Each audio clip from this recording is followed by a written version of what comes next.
in Tallahassee because Sunday was a crazy day. Florida fired Billy Napier, but that almost wasn't the biggest news in the state because Florida State started having serious discussions about the future of Mike Norvell. And how serious? Like, they were thinking about paying that enormous, gigantic, humongous buyout. And the conversations continued through the day. And then on Monday morning, you get this statement from athletic director Michael Alford. Florida State football benefits from unmatched passionate support for the entire SSU family, and the commitment to our football program is unwavering. We rightfully have high expectations in everything we do to represent Florida State in the manner that built our reputation as one of college football's best programs, cultivating an extraordinary group of supporters nationally and globally. We embrace those expectations while also sharing the deep disappointment when results on the field are short of that standard. As we continue to move forward this season, our comprehensive assessment of the football program will be completed at season's end. Meanwhile, we're fully committed to helping Coach Norvell and the 2025 Seminoles strongly rebound in the coming weeks. All right, this is coming off a 2013 loss at Stanford. What can you translate that to English for me? He's fired at the end of the year. That is what it sounds like. That's like, we're not firing him today, but don't worry, it's coming. Yeah, and I know that you are familiar with the buyout terms and stuff. Like, is there money to be saved by keeping him on, or do you give him or is this a chance to maybe win somebody back? This not particularly any money to be saved. It's an expensive buyout. On December 1st, according to our Pete Nakos, and Pete and I went back and forth over the contract this morning just to try to check our math. $58.4 million. Not due in any lump sum or anything. It would be due over the course of the remainder of his contract, which I believe is another 7 years. And there is mitigation, which means if he gets another job, the amount he gets paid at the new job comes off the total. So just like James Franklin's was at Penn State. So it's not like if Mike Norvell, let's say Mike Norvell got fired, Ryan Silverfield at Memphis, who replaced Mike Norvell at Memphis, Ryan Silverfield goes and becomes the Arkansas coach or something. If Memphis were to hire Mike Norvell for $3.5 million a year, that comes off the total. Yeah, which is, a nice help in that math. And like that doesn't exist with Brian Kelly's, which I think is going to play a factor there potentially. So that's good to know.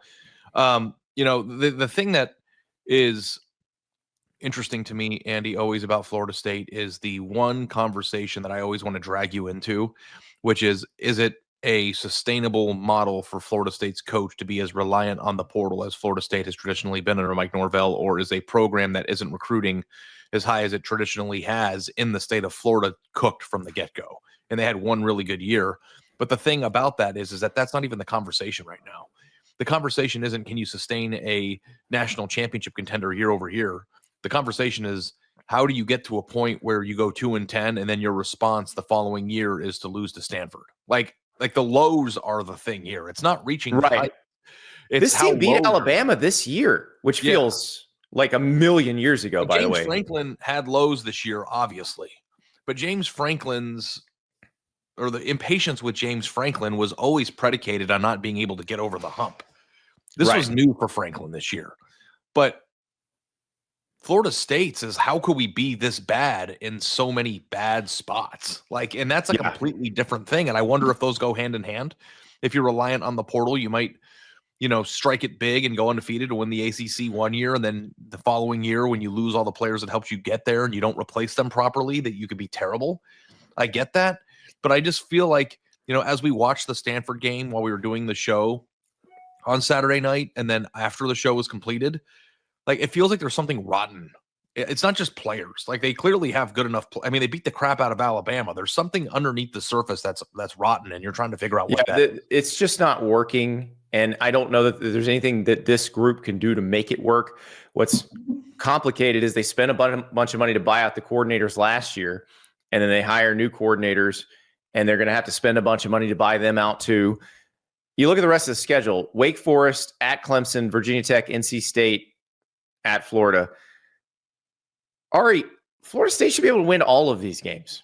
A team that beat Alabama at the beginning of the season should actually go 5-0 the rest of the way. I mean, every single week that we get removed from that Alabama game, the more I just feel like Alabama didn't show up ready to play, and that was just a fluke. Like, for the way the game looked while you were watching it, it didn't feel fluky because Florida State was energized. They were playing well. The offense was designed really well, and Alabama got caught, off guard.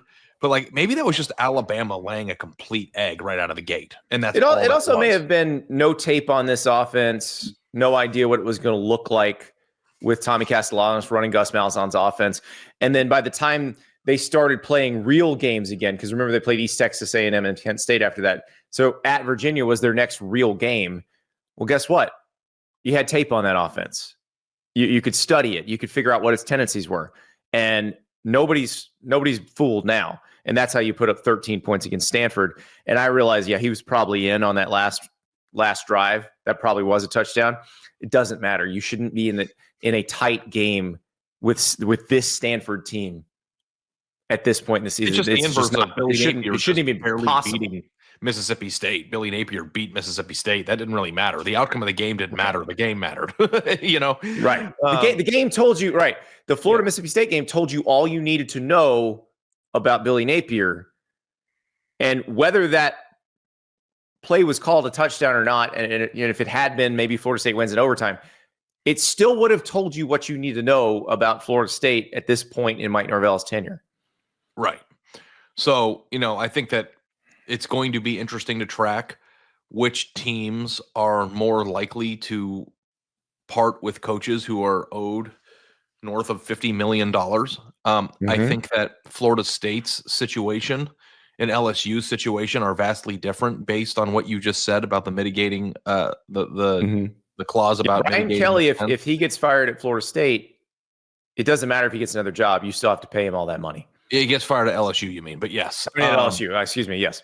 But yeah, and I think that math there over a 5 to 7 year period, $3.5 million, even if he gets a G5 job, is still $25 million off the top, which then makes it a more manageable buyout that other programs are paying. Well, especially because it goes so many years into the future. This is not like the Mark Stoops buyout we keep talking about at Kentucky. If they were to do it, it's $37 million immediately within 30 days. That's totally different than being able to pay it out over a period of 6 to 7 years. Another one. And then also if he goes to Memphis, just making up the scenario, and then goes 12-0 in his first year, and then gets a job at North Carolina, then that still, it's not just $3.5 million. Then he's making $6.5 million, and all of a sudden it's a really manageable buyout. Like that mitigation gets better. So, I think that the schools that have the mitigation clause in them are probably more likely to act on the moves than I would say a team that owes Mark Stoops that much money right up front, or LSU. But with the way things are going this year, nothing would surprise me in terms of what a school's willing to pay. Yeah, we got another statement from another embattled program on Monday, and that was from Wisconsin. So the athletic director Chris McIntosh put out a statement, and it's different. It's very different from the Michael Alford statement. So the Florida State fans will appreciate the differences when I read this.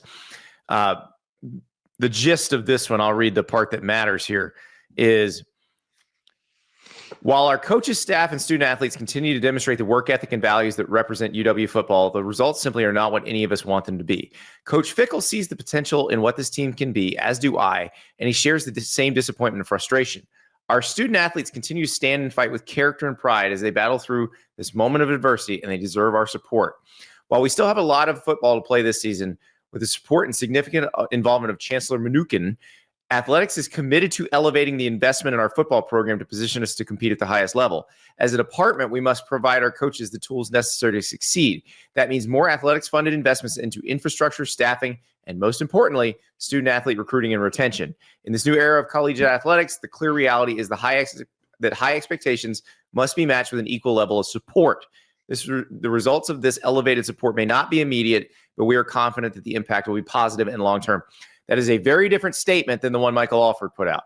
Michael Alford put out a statement saying, we're evaluating, and our evaluation is going to be done at the end of the year. And the difference is Florida State has been supporting the football program and has been supporting its roster construction at a level commensurate with teams that expect to win and expect to compete for titles already. They didn't need to change that. They were already doing that. Mike Norvell was getting what he needed. He's just not giving them the results. Now, we can argue about whether Luke Fickell's gotten what he needed, but this strikes me more as Chris McIntosh, the AD at Wisconsin, saying, please don't fire me as well, because you may realize that this is probably my fault. So if Luke Fickell was on the stand in a criminal investigation and he hired a good attorney, he would use that statement to make Wisconsin culpable, though. I thought that there was kind of an admission of an admission that they didn't give Luke Fickell what he needed. Yeah. And like you wouldn't expect that from the other side of this. But I wonder, and I don't know if I'm just like, you know, it's Monday and I'm not thinking clearly after a long weekend, but like, did you get even a hint of it's possible that Wisconsin might keep him out of that? Yeah, I did. I definitely did. And that's a I want to keep him. But it also means probably if we keep him, it means I get to stay.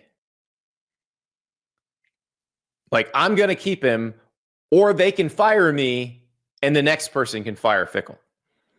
Yeah.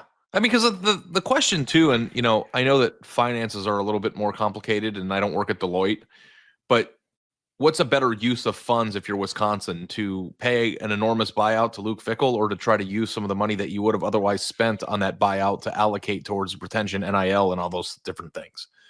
It's like, if you don't think that you've been, I don't think it matters. I think what they've shown is so bad that you're not going to get what you players want. Though, and if they've got no good players because they don't have the money for good players, that's a completely different discussion. True. Florida State has the money for good players. Yeah, and they do have some good players. Like, there are NFL players on Florida State's team. Are there NFL players on Wisconsin? Not really. I can't think of one that I know for sure is going in the draft. Yeah, but Florida State has those guys, and I think that's why those statements are so different, because Florida State has done all that stuff. Like, Mike Norvell can't come out and say they didn't support me the way they needed to support me. He got what he needed. It's similar to Billy Napier. Like, Billy Napier can't make that excuse at Florida. He got the support he needed. He just didn't come through on it. And that's the same thing Mike Norvell is experiencing right now. And it's really strange and sad, because this is a team that they won the ACC. They're 13-0. They get snubbed for the 14 playoff. And it feels like something just broke at that point. And they may never get it back. And it might not mean Mike Norvell is never going to be a good coach again. Like, I would love to see Mike Norvell in a different environment, because I don't think he's forgotten how to coach. I really don't. But something's off there. Yeah, do you think that there is anything to that? Like, I did everything right. I did everything in my power to achieve a goal. Didn't lose a game, got to the finish line, and then wasn't awarded that like permeates a program. Like, do you think there's something to that?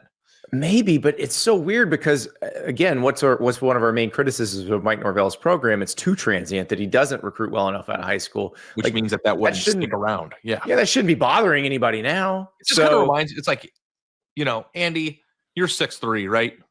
You probably I've shrunk. I'm old. You're 6'2". I'll give you 6'2.5" just because I'm a good guy. Okay, thank you.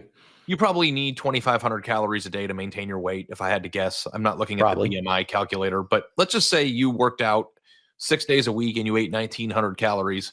And at the end of the road, you know, you didn't lose any weight after 6 months of doing that. 1,900 calories a day, calorie deficit, working out all the time, really hard. Then at the end of the road, when you get on the scale, you feel better, you feel good about the progress that you made and all that. You get on the scale and you haven't lost a pound.